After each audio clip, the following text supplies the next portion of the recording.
So today I'm driving a Baja Gold 1970 Pontiac GTO. Very clean car, belongs to a good friend of ours and a good customer.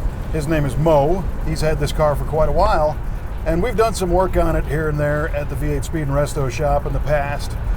We resealed and detailed the Pontiac Ram Air 400 V8. We fixed the AC system on it. We put a serpentine drive belt system on it. But this past go around, we've just finished converting this car from a turbo 400 automatic transmission to a Tremec TKO 600 5-speed manual that we got from Modern Driveline.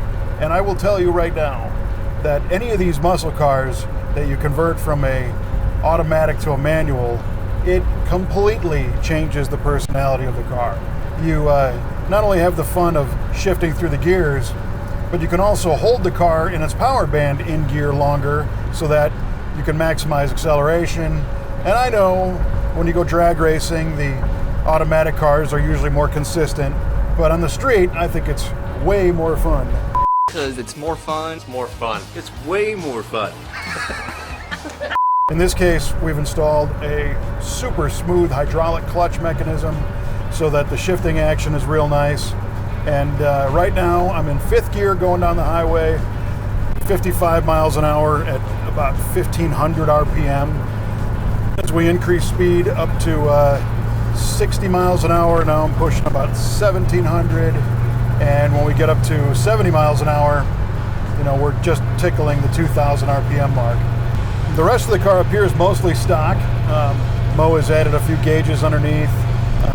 The original radio was rebuilt with modern electronics in it, so now it's got a connector for an auxiliary pod so he can listen to different music. And Mo, the owner of this car, is a really neat guy. He's a car guy through and through. He's had a lot of really cool cars over the years. And he's also a military veteran from the Vietnam era. And I have to admire him. He spends a lot of time helping his fellow veterans and helping the community, you know, in general. But for us, it's an honor to be able to look after cars that are owned by people of that era, as well as active military people and other veterans. You know, because when you look at it, these people have dedicated part of their lives to looking after us. So it's our pleasure and our honor to keep an eye on their cars and help them out whenever they're needed. So Mo's become a really good friend over the years, and we appreciate him and everybody who has served our country.